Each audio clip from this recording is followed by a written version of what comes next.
പ്രധാനമന്ത്രി നരേന്ദ്രമോദിയുടെ 75ാം ജന്മദിനം ആഘോഷമാക്കി BJP. രാജ്യത്തുടനീളം രക്തദാന ക്യാമ്പുകൾ സംഘടിപ്പിച്ചു. BJP ഭരിക്കുന്ന സംസ്ഥാനങ്ങളിൽ വികസന പദ്ധതികൾ പ്രഖ്യാപിച്ചു. American president Donald Trump, Israel പ്രധാനമന്ത്രി ബെഞ്ചമിൻ നെതന്യാഹു തുടങ്ങിയ ലോക നേതാക്കൾ പ്രധാനമന്ത്രിക്ക് ആശംസ അറിയിച്ചു. രാഷ്ട്രപതി ദ്രൗപദി മുർമു, ഉപരാഷ്ട്രപതി CP രാധാകൃഷ്ണൻ, കേന്ദ്രമന്ത്രിമാർ, പ്രതിപക്ഷ നേതാവ് രാഹുൽ ഗാന്ധി ഉൾപ്പെടെയുള്ളവരും നരേന്ദ്രമോദിക്ക് ജന്മദിനാശംസകൾ നേർന്നു.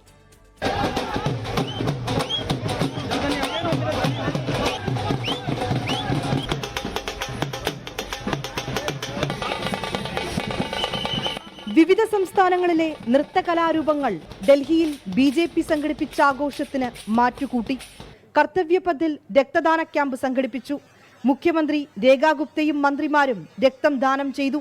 ഡൽഹിയിൽ 41 ആയുഷ്മാൻ ആരോഗ്യമന്ത്രികൾ സമർപ്പിക്കുന്നതുൾപ്പെടെ വിവിധ വികസന പദ്ധതികളാണ് ഒരുക്കിയിരിക്കുന്നത്.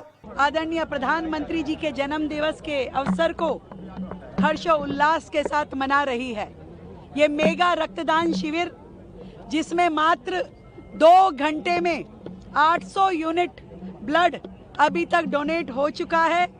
വിവിധ സംസ്ഥാനങ്ങളിൽ നിന്നെത്തിയവർ ഡൽഹിയിലെ ആഘോഷ പരിപാടികളിൽ പങ്കെടുത്തു. ആരോഗ്യ ക്യാമ്പുകൾ, ശുചീകരണ ദൗത്യങ്ങൾ, ഭക്ഷണ വിതരണം തുടങ്ങി വിവിധ സംസ്ഥാനങ്ങളിൽ BJPയുടെ നേതൃത്വത്തിൽ പരിപാടികൾ സംഘടിപ്പിച്ചു. ആഭ്യന്തരമന്ത്രി അമിത് ഷാ, ലോക്സഭാ പ്രതിപക്ഷ നേതാവ് രാഹുൽ ഗാന്ധി തുടങ്ങി വിവിധ നേതാക്കൾ പ്രധാനമന്ത്രിക്ക് ആശംസകൾ അറിയിച്ചു. പ്രധാനമന്ത്രിയുടെ നേതൃത്വത്തിൽ നടപ്പാക്കിയ പദ്ധതികൾ ഉൾപ്പെടുത്തി രാജ്കോട്ടിൽ 12 അടി നീളമുള്ള രംഗോലി ഒരുക്കി. രാജസ്ഥാനിൽ മുഖ്യമന്ത്രി ഭജൻലാൽ ശർമ്മയുടെ നേതൃത്വത്തിൽ ലഘുഭക്ഷണം വിതരണം ചെയ്തു. വൈവിധ്യമാർന്ന സാമൂഹിക സേവന പദ്ധതികളിലൂടെയാണ് BJPയും BJP ഭരിക്കുന്ന സംസ്ഥാനങ്ങളും പ്രധാനമന്ത്രിയുടെ 75ാം പിറന്നാൾ ആഘോഷമാക്കിയത്. ഡൽഹിയിലെ കർത്തവ്യപഥിൽ നിന്നും ക്യാമറാമാൻ ആശിഷ് മട്ടുവിനൊപ്പം വിനീത VG 24. ലോകത്തെവിടെയായാലും ഏത് സമയത്തും 24 വാർത്തകളും ഓഗ്മെന്റഡ് റിയാലിറ്റി പാക്കേജുകളും എക്സ്പ്ലെയിനറുകളും വിശദമായി കാണാൻ ഞങ്ങളുടെ YouTube ചാനൽ നിങ്ങൾക്ക് സബ്സ്ക്രൈബ് ചെയ്യാം.